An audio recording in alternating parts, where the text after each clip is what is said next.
Morning बच्चों, पिछले term पर हमने क्लास 4th में व्याकरण का पार्ट 3 संज्ञा पढ़ा था।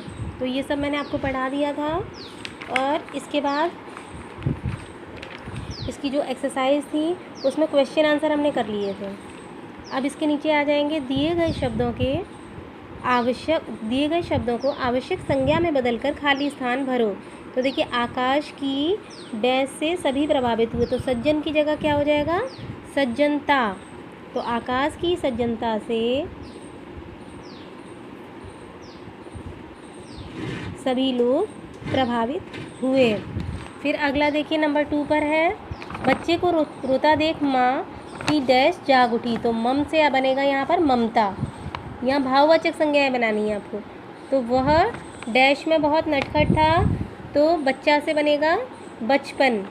फिर देखिए 4th नंबर पर है, प्यास से बनेगा यहाँ पर प्यासा।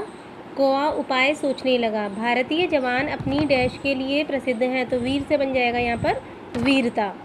फिर देखिए, दिए गए शब्दों से भाववाचक संज्ञा बनाइए। यहाँ शब्द दिए हैं, भाववाचक संज्ञा आपको बनानी है। तो मानव से बनेगा मानवता, ठग से बनेगा ठगी, बूढ़ा से बनेगा बुढ़ापा, बच्चा से बनेगा बचपन, मोटा से बनेगा मोटापा। ठीक है, आई होप कि सबको समझ में आ रहा है। फिर इसके बाद देखिए, यहाँ पर एक स्टोरी दी है और कुछ वर्ड्स दिए हैं। इन वर्ड्स को जहाँ सूटेबल है वहाँ भरना है। तो मैंने ये स्टोरी फिल कर रखी है पहले से, तो आप देख सकते हैं। एक बार एक डैश को बहुत ज़ोर से, तो एक कुत्ते को बहुत ज़ोर से डैश लगी थी। तो क्या लगी थी, भूख लगी थी। तभी उसे एक डैश का टुकड़ा मिला। किसका, रोटी का टुकड़ा मिला। वह उस डैश का पूरा टुकड़ा खाना चाहता था, तो उस रोटी का पूरा टुकड़ा खाना चाहता था। इसलिए वह उसे अकेले में बैठकर शांति से खाने की इच्छा से डैश को यानी रोटी को अपने डैश में दबाकर यानी मुंह में दबाकर डैश की ओर यानी नदी की ओर चल दिया। अगला देखिए, डैश पर एक छोटा सा डैश था, यानी नदी पर एक छोटा सा पुल था। जब वह डैश पार कर रहा था, यानी जब वह कुत्ता नदी पार कर रहा था, तभी उसे डैश में अपनी डैश दिखाई दी। तो नदी में अपनी परछाई दिखाई दी। उसने अपनी डैश को दूसरा कुत्ता समझा। यहाँ दोनों तरफ डैश है, अगर आपका परछाई पूरे में ना आ पाए तो आधा आधा करके लिख सकते हैं, इसलिए उन्होंने दोनों तरफ छोड़ा है। आपको एक ही शब्द भरना है। उसने अपनी परछाई को दूसरा कुत्ता समझा और उसकी डैश का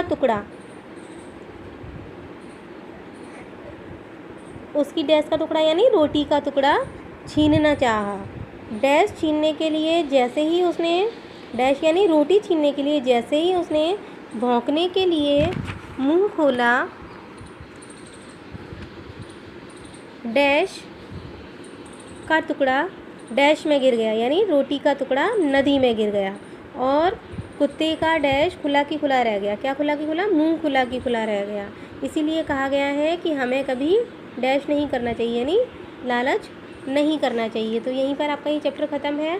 तो आपको कॉपी में केवल ये 2 चीज़ करनी है, एक तो ये फिलअप्स करने हैं और दूसरे ये भाववाचक संज्ञा बनाओ। और ये आपको केवल बुक में करना है, कॉपी में नहीं करना ये।